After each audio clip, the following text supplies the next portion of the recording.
Des précisions, celles données par la commission d'enquête parlementaire sur son travail, ce qu'elle a déjà fait jusque-là. C'était au cours d'une conférence de presse tenue ce matin. Des récompenses, celles faites aux femmes qui se sont distinguées dans la défense des droits des femmes, mais aussi des lauréates pour l'année 2018-2019.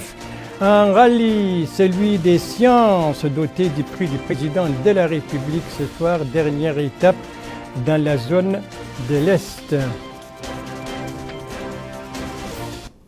Voilà donc pour les principaux titres de votre journal. Et c'est parti, mesdames, mademoiselles, messieurs, bonsoir. Et nous attendons d'un moment à l'autre un invité, à savoir le ministre de la Santé. Voilà, je vois déjà les premiers prémices. Le ministre peut rentrer. Voilà, le ministre de la Santé donc, qui fait justement sa rentrée. Vous la vivez en direct sur notre plateau. Monsieur le ministre, bonsoir. Bonsoir. Voilà, et quand on a le ministre de la Santé, vous savez de quoi on va parler. On va d'abord voir des images. On va voir des images. Ça, c'est les images de la dernière réunion du comité interministériel chargé du suivi de l'évolution du coronavirus à travers le monde, mais aussi ici en Mauritanie. C'était mercredi dernier, un comité, à l'issue des travaux, il y avait un plan d'action d'urgence qui a été décidé. Il y avait aussi la création d'un comité technique. Donc, tout cela, c'est pour nous informer, vous informer, chers téléspectatrices, chers téléspectateurs, sur l'évolution de cette maladie qui se trouve aussi bien dans le sud, dans notre nord immédiat et dans le sud immédiat de la Mauritanie. Alors, nous avons donc le docteur Nadirou. Monsieur le ministre, bonsoir. Bonsoir. Alors, la première question qui se pose, et vous l'avez répété à plusieurs reprises, dites-nous la bonne nouvelle. Y a-t-il ou pas coronavirus en Mauritanie? Bismillahirrahmanirrahim, sallallahu alayhi wa karim. Dans le journal arabe, j'ai dit qu'il n'y a pas de cas. Là, je viens d'annoncer tout de suite, on vient d'avoir le résultat d'un cas positif. Ah bon? Nous avons un étranger qui est venu il y a 4 jours exactement. Après son arrivée de 24 heures, son ami avec lequel il vivait en Europe l'a informé que lui, en Europe, est positif. Alors lui-même, il s'est mis en quarantaine, il s'est isolé.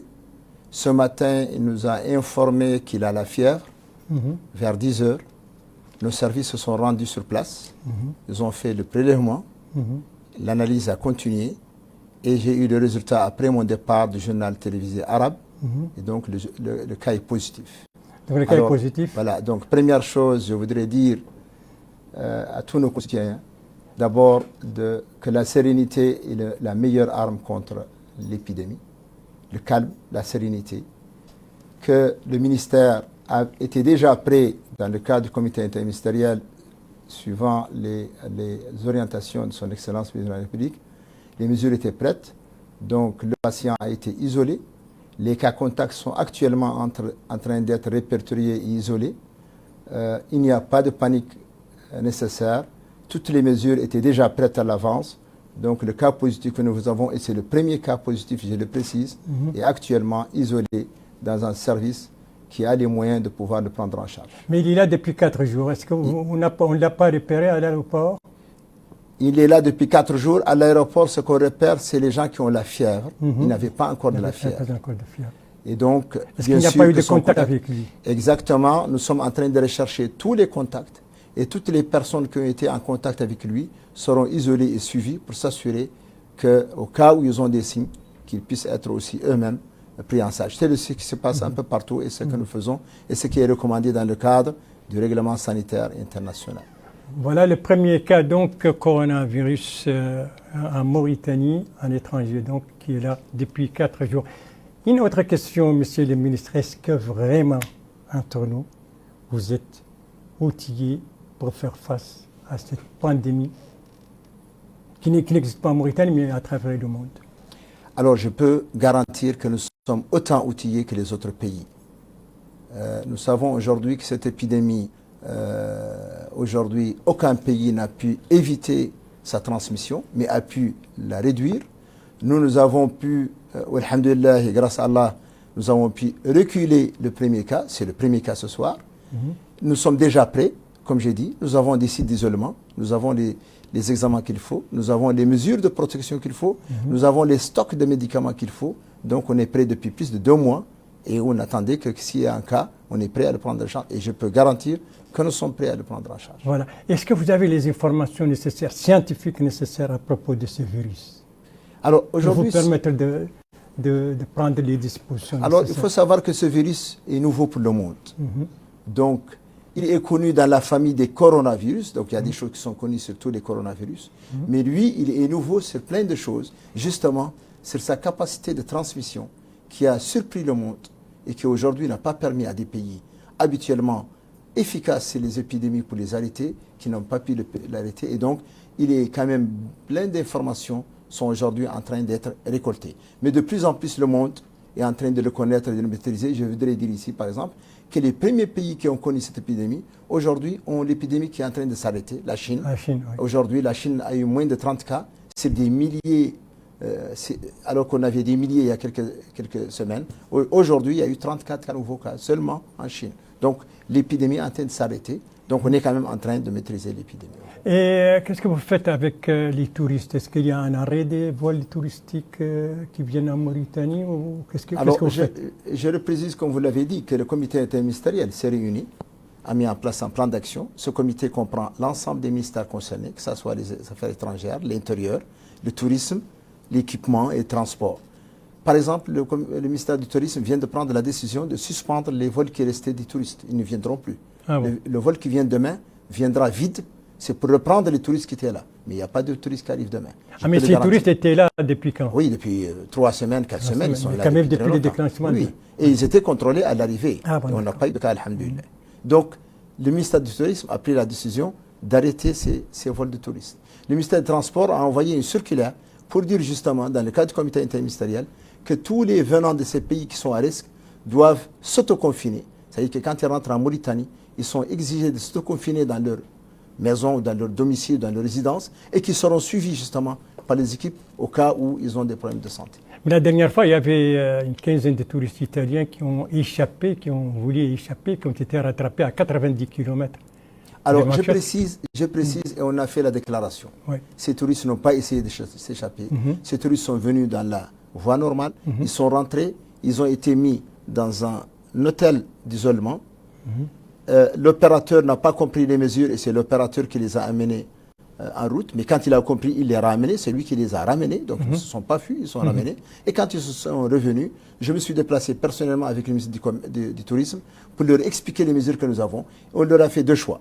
Soit ils restent en quarantaine et nous les prenons en charge dans les meilleures conditions, soit s'ils préfèrent rentrer. Ils ont préféré rentrer et c'est le gouvernement qui a pris en charge tous les frais additionnels à leur retour pour qu'ils puissent rentrer dans de bonnes conditions.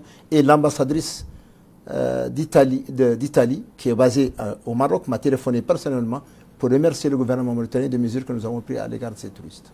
Voilà, une dernière question, c'est justement rappeler à nos citoyens les mesures qu'il faut prendre, les précautions qu'il faut prendre.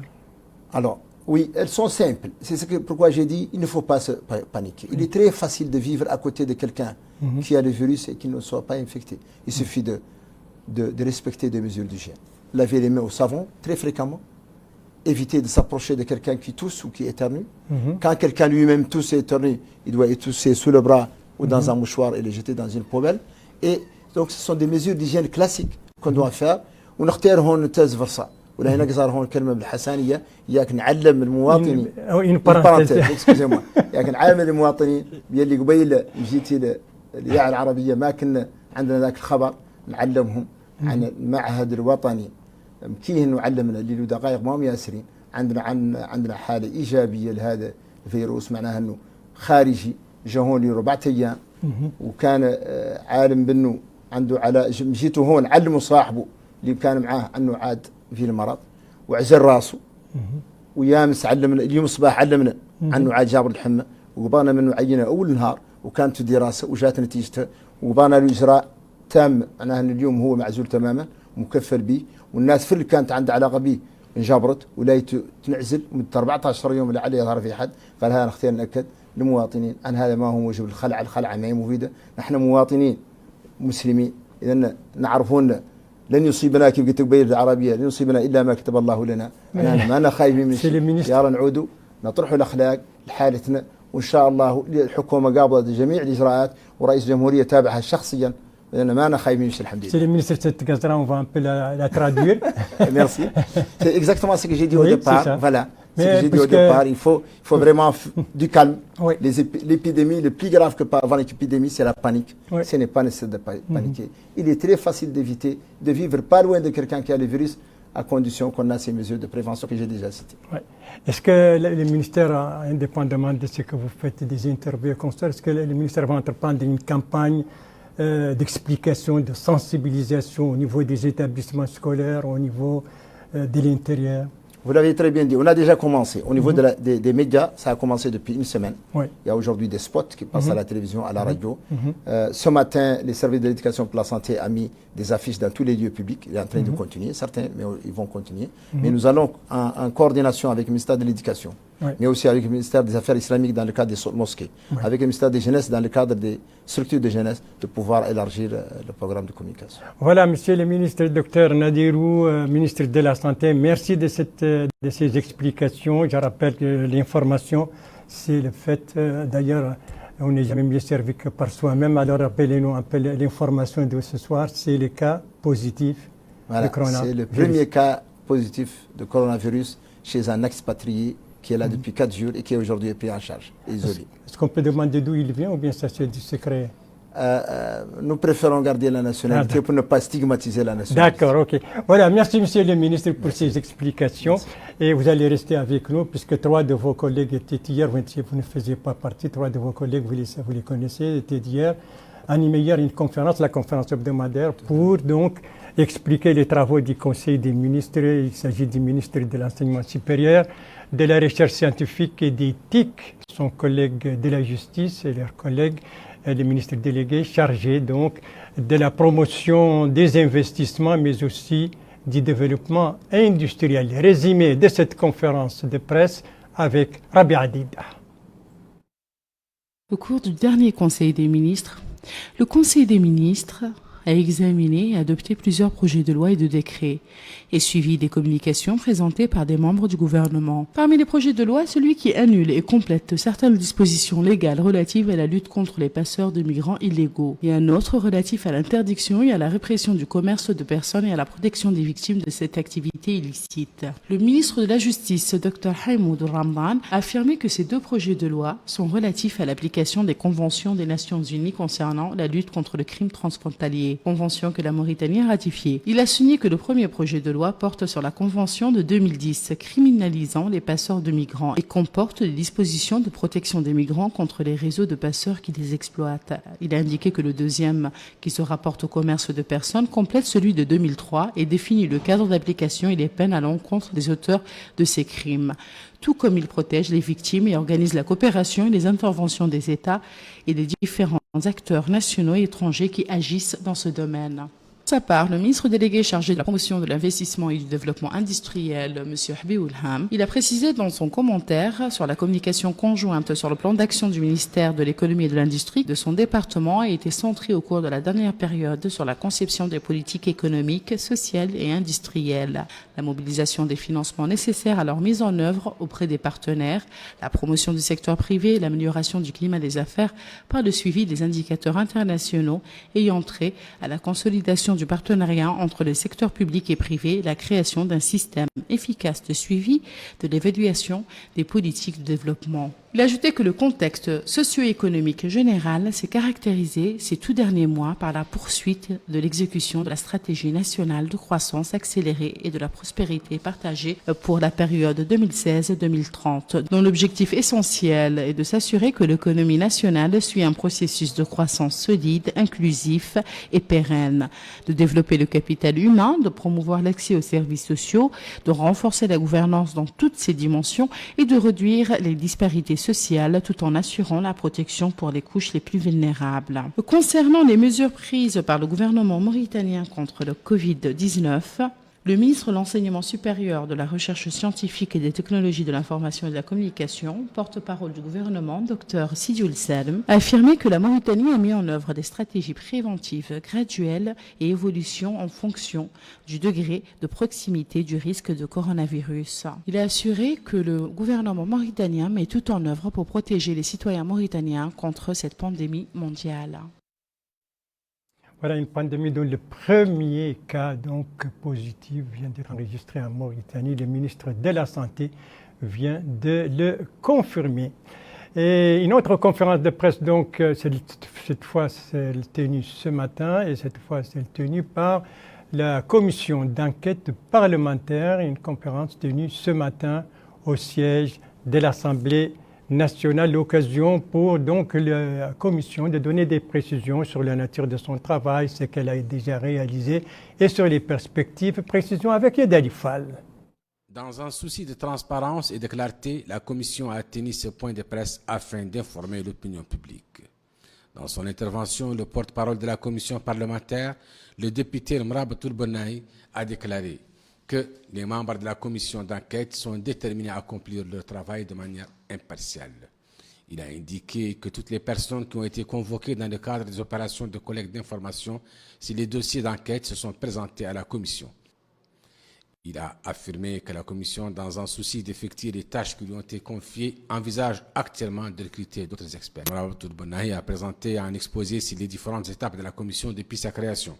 La formation de son bureau, la définition des tâches de ses membres, jusqu'à l'entame de ses travaux sur le terrain dans le cadre des opérations d'enquête. Le groupe des parlementaires mauritaniens qui avait demandé la création de cette commission avait soumis à l'Assemblée seulement ces 7 dossiers pour créer une enquête une commission d'enquête sur ces 7 dossiers-là. En général, c'est un dossier ou 2 ou 3. Nous, nos amis, ont pris d'ailleurs beaucoup de dossiers. Mais je vous dis aussi que la commission a le droit, au cours de ce parcours-là d'enquête, si elle trouve qu'il y a une connexion avec un autre dossier sur lequel il faut mener des investigations, elle a le droit d'en faire la demande et de l'ajouter suivant des procédures définies par la loi. Il a rappelé que le travail de la commission consiste en une enquête sur le terrain qui requiert un certain degré de confidentialité. Voilà donc cette conférence de presse tenue ce matin par la commission d'enquête parlementaire. 2 activités aujourd'hui organisées par le MASEF, le ministère des Affaires sociales, de l'enfance et de la famille. La première activité, c'était une cérémonie pour primer des femmes et des jeunes filles. Pourquoi primer ces femmes et ces jeunes filles? Élément de réponse avec Abdel Adem Bah. Cette cérémonie d'honneur organisée par le ministère des Affaires sociales de l'enfance et de la famille en faveur des femmes qui se sont distinguées dans la défense des droits des femmes et des filles lauréates au titre de l'année académique 2018-2019 s'inscrit dans le cadre des festivités commémoratives de la Fête internationale de la femme. Des attestations de reconnaissance et des prix ont été remis aux femmes leaders de la société civile qui s'activent dans les domaines des droits de la femme et qui ont contribué à l'émancipation et la promotion de la femme mauritanienne. Je suis particulièrement honorée de présider cette cérémonie qui entre dans le cadre des festivités commémoratives de la Fête internationale de la femme, le 8 mars 2020, et qui consiste à honorer les femmes et les hommes qui se sont distingués de par leur engagement constant et de qualité en faveur des droits des femmes et des filles, d'une part, mais également des filles lauréates pour les années scolaires 2018-2019. À cet effet, permettez-moi de vous adresser mes chaleureuses félicitations et de m'excuser auprès d'autres femmes et hommes de la société qui sont aussi méritants que vous et qui n'ont pas pu être honorés aujourd'hui lors de cette cérémonie, mais qui le seront, Inch'Allah, certainement lors des prochaines cérémonies. Notons que la protection et la promotion des groupes les plus vulnérables de la société, en particulier les femmes, occupent une place prépondérante dans les programmes sociétals du président de la République, son Excellence M. Mohamed El-Cheikh El-Ghazouani, et la politique poursuivie par les gouvernements. Voilà, il faut rendre à Abderrahman ce qui appartient à Abderrahman. C'était bien le commentaire d'Abderrahman Hamadan et non de Abdoulaye Demeba, comme je le disais tout à l'heure, par inadvertance. Et on va entamer maintenant la deuxième activité du ministère des Affaires sociales, de l'enfance et de la famille avec une rencontre qui s'est déroulée justement dans la salle de réunion de ce même ministère. De quoi s'agit-il, Bokar Baïleba? Les femmes sont dotées de compétences et du pouvoir de s'épanouir dans la sphère sociale et économique. Elles contribuent activement à la croissance de l'économie nationale. Ainsi, l'objectif de la rencontre est d'examiner les résultats du diagnostic de projet qui permettront à 2500 femmes des deux Hod, de la Saba et d'Igui Mara de bénéficier de financements à même de générer des revenus.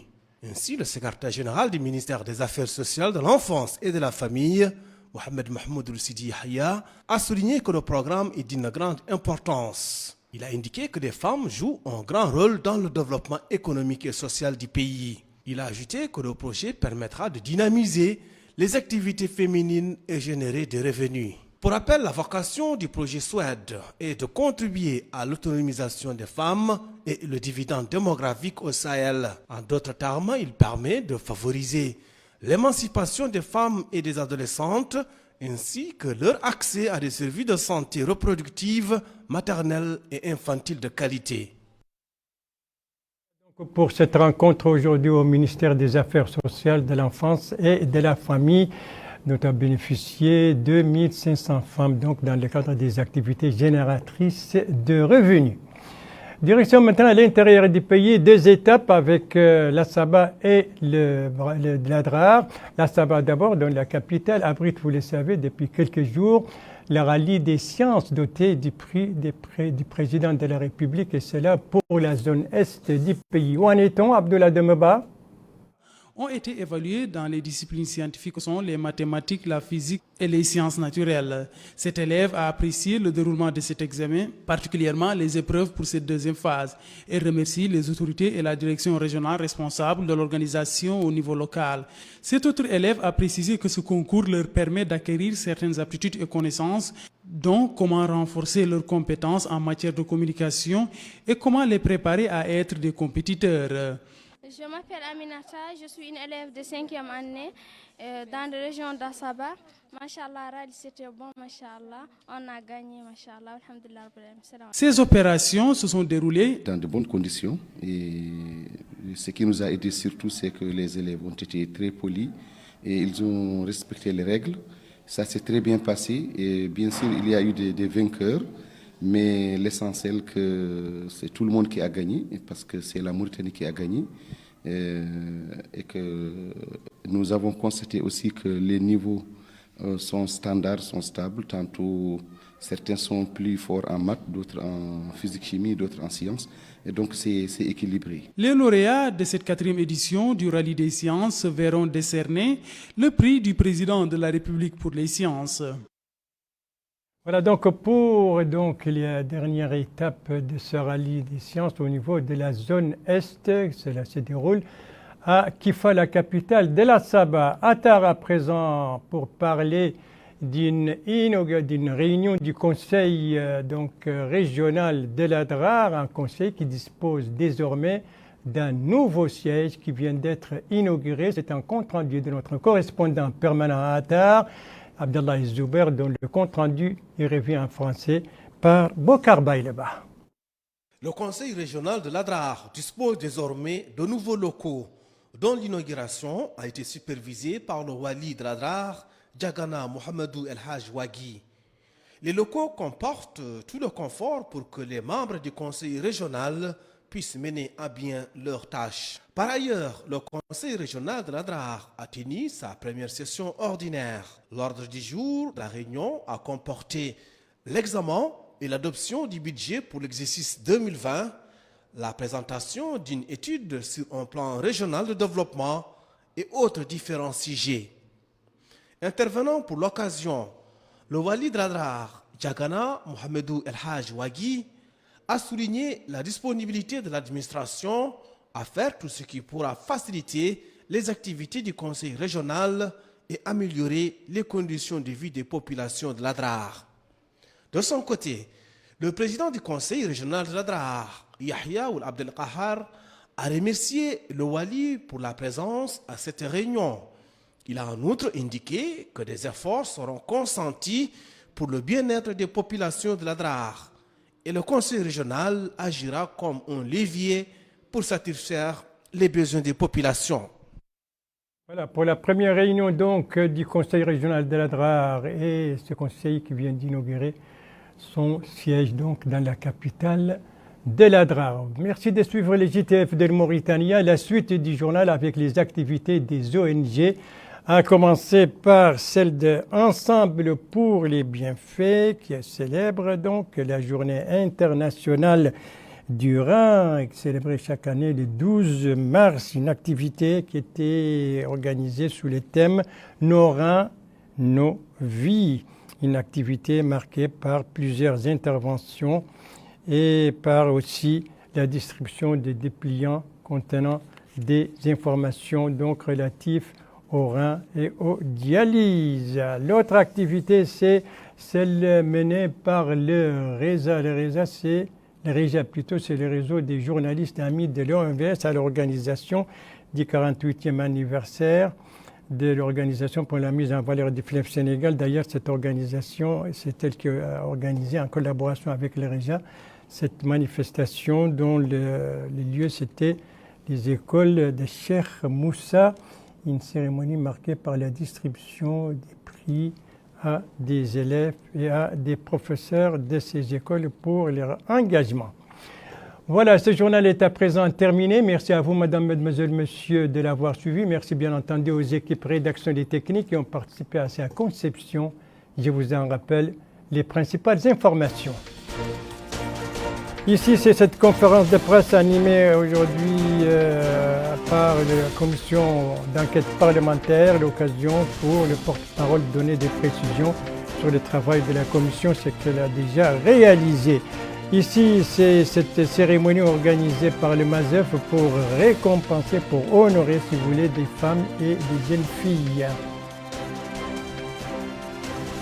Et ici, c'est le rallye des sciences doté du prix du président de la République. Ce soir, nous avons parlé de ce rallye dans la zone Est qui se déroule à Kifa, un rallye qui entre dans sa dernière étape. Voilà.